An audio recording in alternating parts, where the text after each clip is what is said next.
You do have some backcourt help now in CJ Jones, who is returning.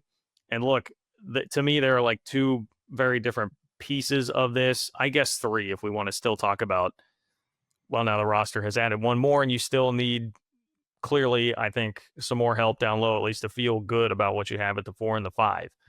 But the two pieces that diverge about the CJ Jones news are, okay, CJ Jones in and of himself being a guy who's going to be like a fourth guard is more than fine. I mean, I'm totally okay with that. Like, I think he's fine for that role, maybe more than fine. But what does this mean?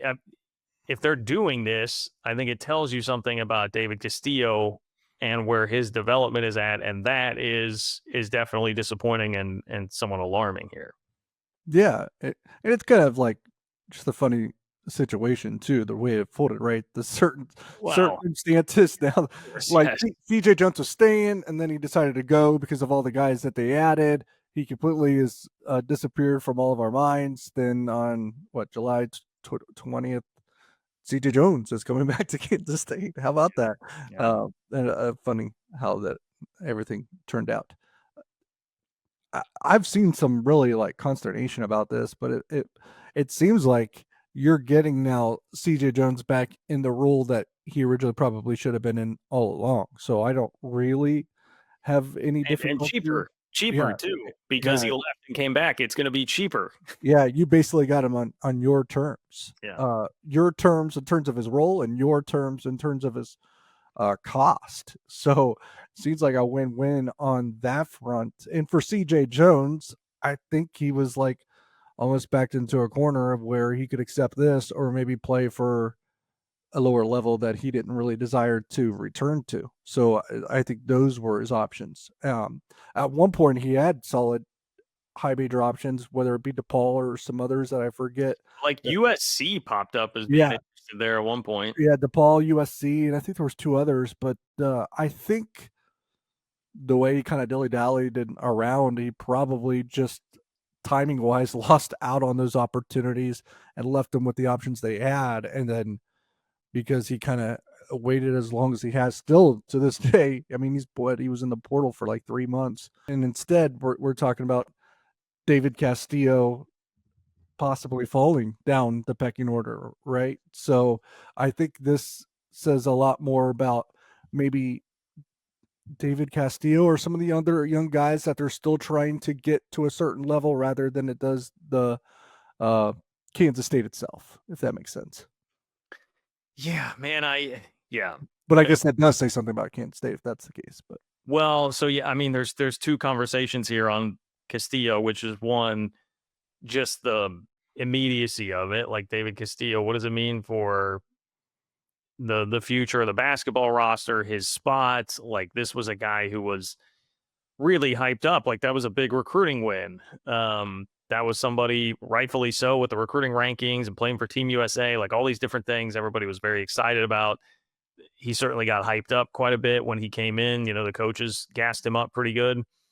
But then there's also the discussion of like, okay, I mean, let's look at the high school recruiting of this program under Jerome Tang. There have not been a lot of success stories with that. And you don't necessarily have to have that to win these days with the transfer portal, I suppose. But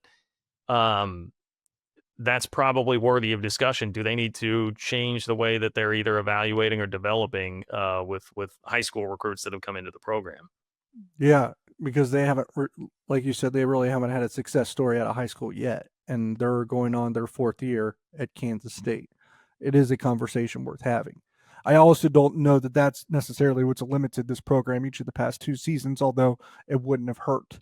Um, That's kind of the thing. Like, it would be something that we can't look at it and say like, oh, but if you would have had, I don't know who, going back a couple of years, or like Day, right? If Day stays around, and Day is, and he's probably the closest thing, I guess, to a yeah, success story out of high school. only stayed 1 year, but is now feels like maybe a productive player at the high major level. By the way, he returns to Bramlage this year. Yeah. Yeah. I playing for Cal.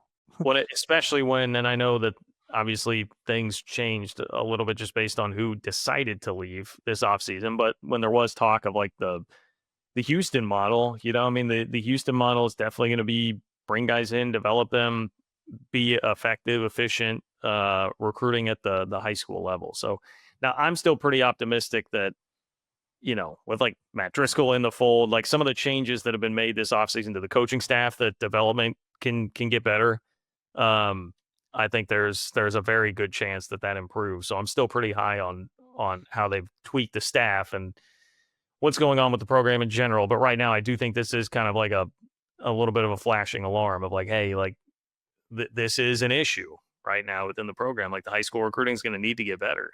Yeah, and maybe Castillo still finds his way. We'll see. Yeah. But would love to be wrong about that. Yeah, but just adding CJ Jones back on top of already having PJ Haggerty, Nate Johnson, Abdi Bashir, Andre Kostic. There might be a longer list of guys in front of him now than there was a year ago. Yeah. Yeah. I mean, really, I guess it depends on, I don't know. Are you considering Bashir for sure too, or Kostic for sure? I mean, I guess we could maybe debate some of that, but it sure seems like to me, I haven't seen any of these guys play in a K-State uniform yet, right? But it seems to me like there is more talent ahead of him in the backcourt for sure. And then if you're trying to think like, where does David Castillo fit in? I mean, that's part of our point here. Like, listen to all those names that were just rattled off, and then CJ Jones, and you saw the role that he played this past year. Like, where exactly does David Castillo fit in all that? Yeah, I mean, because Bashir's probably not going to play the one ever, but Nate Johnson probably can in small amounts. PJ Haggerty will in large amounts. And then you don't expect Kostic or Bashir to play the one. So maybe if it's just Nate Johnson and PJ Haggerty, he's just duking it out with CJ Jones and Xavier Wilson. Tonight, maybe I shouldn't speculate about this. I feel like it was the Discord DUI. Someone said on the Discord that he was in a boot. I think there are rumors of that. Okay. We're talking about Zay. Yeah. Yeah, Xavier Wilson, incoming freshman. Speaking of, I mean, maybe he's a guy that can develop. We know that now this is a Bruce thing. The K-State basketball players and foot injuries. Okay. So if this is going to come back around, maybe it is something about, people are like, it's the practice facility, they built it on an Indian burial ground or something. And they're just coming after dudes' feet. Unfortunately, Dean Wade got affected by that a couple of times. I kid there, but that's what I always think of when I think of K-State hoopers in a boot. Oh, dude, the Dean Wade stuff still hurts me. It's brutal, man. That's brutal. Would have loved to seen Dean Wade get a legit tournament run at one point in time, but what can you do? What can you do? The big situation is still. I was just gonna say, how does this? Okay, so the other thing about this is that it takes up another scholarship. I get the math confused. You're at 14, but like that's assuming that Tyreek Smith would be on the roster, which right now feels like probably less likely. It sounds flimsy at best. Yeah. I don't think they have a verdict, 100% final decision from the NCAA or whoever's running things now on that front on Tyreek Smith. Who has the keys to that car? I have no idea. I don't know who's making the decision on Tyreek, but the confidence level that it comes back as good news seems to be waning with every moment. Yeah, I mean, we're getting closer and closer. Yeah, it certainly is. It doesn't feel more comforting the further this goes. I honestly, and I was being like almost, or actually 100% like genuine. I have no idea if the NCAA still does these things. I don't. I think they do, but it is the House settlement seemed to take like almost all authority away from the NCAA. Well, they don't have authority over the adjudicating NIL deals. That's or rev share. So like 90% of how all of this works. But but this isn't really related to that. This is like pure eligibility. I do think that's still somebody in Indianapolis, I think, will still be making a ruling on that. It's the last thing that they are holding on to is they get to deem eligibility. And to their credit, they are now winning those cases more often than not in court, whereas at one point they were not winning anything. So yeah, that's why. I mean, remember the assumption at one point was that even Max Jones was going to get to come back because everything was going that way. Yeah. Now the NCAA can't lose, so good for them, I guess. Yeah, at least with those. So yeah, I mean, I guess the point here is the back. Look, the backcourt. Here's a positive, DY. I mean, I think the backcourt is much better than it was last year. I do Much too. better. And I think your best players are not red flags. Last year, I think the best players were red flags. Yeah. So I feel like that can be a huge strength of this team, but it's like they just if you can get a solid front court, I think this team would really have a chance. I don't know if they have enough quality depth for that right now.